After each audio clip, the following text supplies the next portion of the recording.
السلام عليكم. في مشكلة في أي حد لسه مبتدئ أو شغال في عالم البوليستر وملوش يعني في الصنعة كتير. في مشكلة هتواجهه، ممكن البوليستر ما ينشفش معاه في شغل المفرغ، يقعد معاه فترة كتير جدا. وناس كتيرة جالت لي على الموضوع ده، وفي ناس كتيرة حطت القوالب في الشمس عشان تنشف. تمام، فدي مشكلة كبيرة جدا. تمام، تعال أقول لك إزاي تحلها علشان ما تبوظش الاسطمبة بتاعتك. دلوقتي أنت عملت عجينة البوليستر عادي، مش راضية تنشف.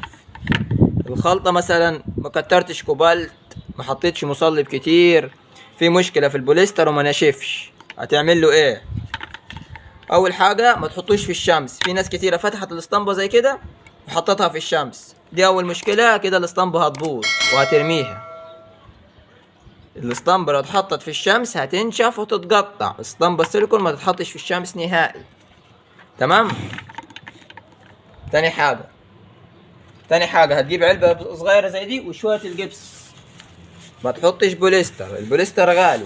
تمام، علشان من البوليستر اللي فيها يبقى تعملش غير حاجة واحدة. وهتعجن شوية الجبس. هتقولي ليه الجبس؟ ما نعملهم بوليستر. بوليستر غالي جدا، الكيلو ب80 جنيه، فانت هتنفذ الحركة دي في حدود 3-4 مرات يعني. عشان ايه؟ هوريك انا، وخليك معايا واحدة بواحدة. لو عجبك الفيديو متنساش اللايك والاشتراك في القناة عشان تشجعنا عشان نستمر.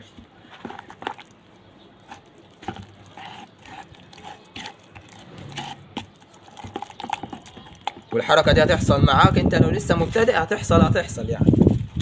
فلازم تحصل معاك انت لو لسه مبتدئ. هتقفل الاسطمبة بتاعتك عادي. لو حطيتها في الشمس الاسطمبة هترميها تاني يوم يعني. في ناس كتير جات لي انا حطيت الاسطمبة بتاعتي في الشمس، وفي ناس كتير جات لي انا مش عارف اطلعه، وفي ناس كتير جات لي البوليستر بوظ الاسطمبة. فدي حركة سهلة جدا وبنعملها احنا لما بنعلم اي حد جديد ويكون ما حطش مصلب، ما حطش كوبالت للبوليستر، والبوليستر مش راضي ينشف. دي حركة بسيطة جدا عشان تنظف الاسطمبة بتاعتك. والاسطمبة لو غسلتها ببنزين او باي حاجة تانية هتبوظ برضو. بعد الاسطمبة عن البنزين او اي مادة كاوية بس. فهتسيبها بالظبط 10 دقايق تنشف، وبعد كده هاجي اوريكم هيطلع ازاي. بس بعد ما تفك عادي،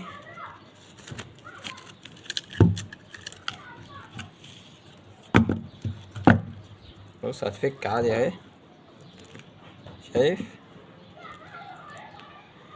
مرة في التانية في التالتة هتلاقي الاسطمبة نطفت. هتقول لي ازاي؟ هقول لك كده، تشتغل على طول وتكب، تشتغل وتكب، هتلاقي بص الجبس هياخد البوليستر معاه. لكن انت كده هتقطع الاسطمبة. لو ما عملتش الحركة دي يبقى عليك العوض على الاسطمبة بتاعتك، وهتتقطع وهترميها. تمام، فانت تعملها مرة في التانية في التالتة هتلاقي الاسطمبة بدأت تنضف معاك. لو حطيتها في الشمس يبقى الاسطمبة لو غسلتها البنزين او التينر او اي حاجة هترميها برضه. ففي ناس كتيرة مبتدئة عملت حركات كتيرة وبوظت الاسطمبة ورمتها. فانا عاملكم الفيديو ده عشان ناس كتيرة كلمتني على الموضوع ده.